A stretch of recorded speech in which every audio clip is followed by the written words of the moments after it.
Assalamualaikum warahmatullahi wabarakatuh. Nama saya Yomi Qurratul Aini dengan nomor NPM 191106233, kelas Biologi C semester 5 dengan mata kuliah evolusi dengan dosen pengampu Aryani Dwi Kusumawardhani MPD.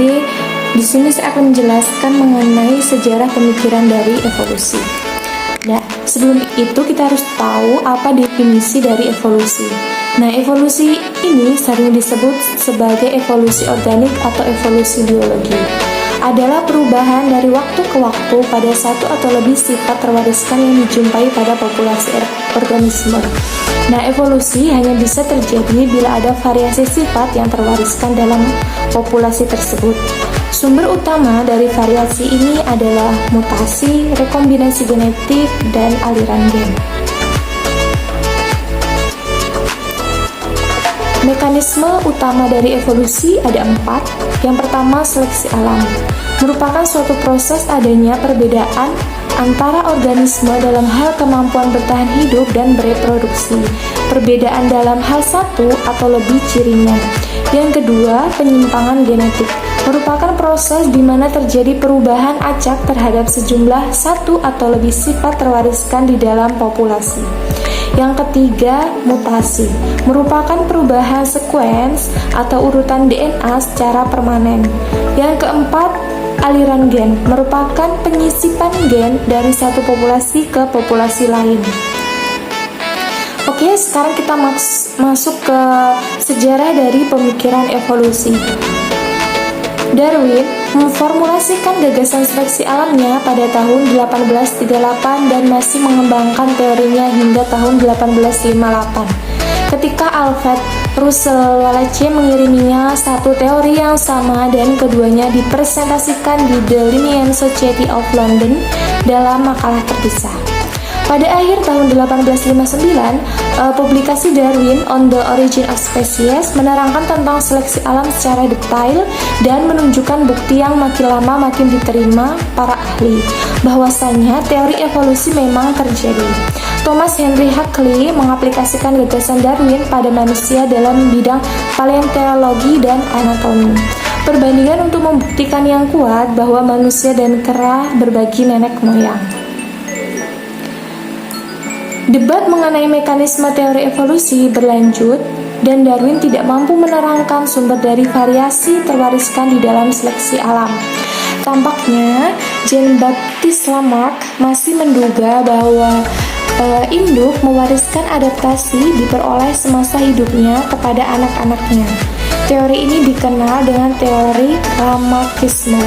Namun pada tahun 1880-an, eksperimen August Weismann menunjukkan bahwa perubahan dari us and disus atau organ yang digunakan akan berkembang dan yang tidak digunakan akan mengecil dan akhirnya hilang, tak akan diwariskan, dan Lamarckisme akhirnya ditinggalkan. Hingga Darwin tak mampu menerangkan bagaimana sifat bisa diwariskan dari generasi ke generasi selanjutnya, akhirnya pada tahun 1865 Georg Mendel menemukan bahwa sifat-sifat akan diwariskan dalam pola yang dapat diprediksi. Pada saat karya Mendel ditemukan atau dibiarkan lagi pada tahun 1990-an, pertentangan mengenai jarak evolusi diprediksi oleh genetikawan dan biometrikawan menimbulkan keretakan antara model evolusi Mendel dan Darwin.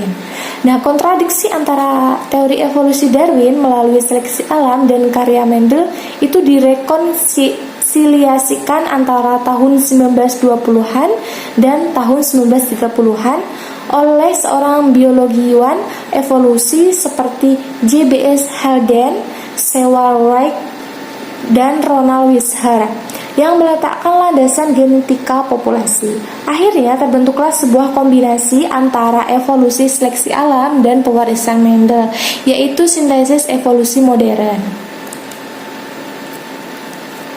Selanjutnya, pada awal sejarahnya, sebenarnya evolusi itu digambarkan oleh ilmuwan dari disiplin taksonomi tradisional yang menempatkan organisme khusus dalam pertanyaan umum evolusi. Saat biologi evolusi berkembang menjadi sebuah disiplin akademis, terutama setelah perkembangan dari sintesis evolusi modern, mulailah bidang ini digambarkan lebih luas dari sains. Saat ini, evolusi melibatkan ilmuwan di berbagai bidang seperti biokimia, ekologi, genetika, fisiologi, dan konsep evolusi dipakai dalam disiplin lebih jauh seperti psikologi, kedokteran, filsafat, dan sains.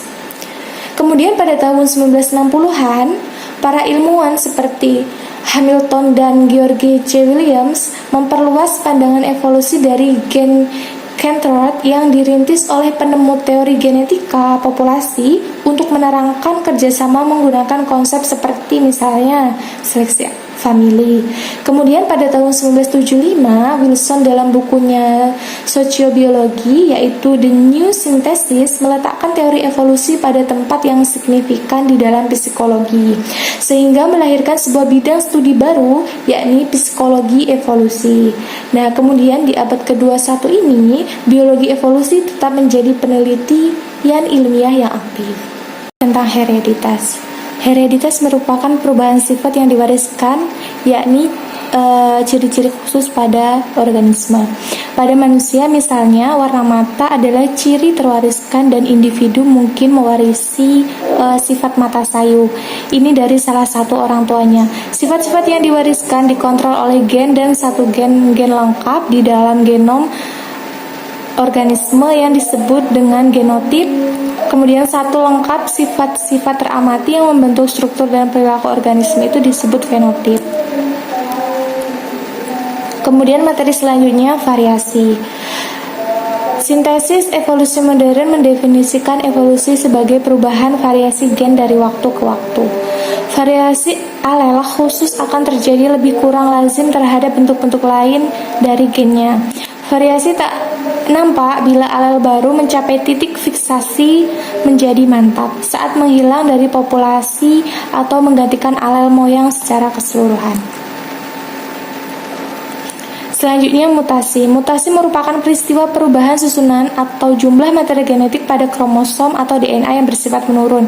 Artinya, mutasi dapat menimbulkan efek mengubah produk gen atau menyebabkan gen itu tidak berfungsi. Misalnya, pada studi lalat buah, Drosophila melanogaster, digambarkan bila suatu mutasi mengubah protein yang dihasilkan gen, maka mungkin ini akan berbahaya, di mana sekitar 70% mutasi semacam ini dapat merusak dan sisanya netral dan sangat sedikit yang menguntungkan. Materi selanjutnya yaitu tentang seks dan rekombinasi. Perkembangbiakan seksual akan meningkatkan variasi genetik dan meningkatkan laju evolusi. Aseksualitas bisa juga menguntungkan pada beberapa lingkungan, seperti misalnya dapat terbentuk dari hewan yang dulunya seksual. Rekombinasi bahkan memungkinkan alel yang berdekatan erat dalam satu untai DNA menjadi terpisah. Namun, laju rekombinasi rendah akibatnya. Gen yang berdekatan dalam kromosom tidak selalu tercampur satu sama lain, dan gen itu sangat berdekatan, cenderung diwariskan secara bersama. Selanjutnya materi yang terakhir yaitu tentang aliran gen. Aliran gen sendiri merupakan pertukaran gen antar populasi dan antar spesies. Aliran gen dapat disebabkan oleh pergerakan individu antar populasi organisme yang terpisah, misalnya pergerakan tikus antar pulau dan populasi pantai, atau pergerakan polen antar populasi yang toleran terhadap logam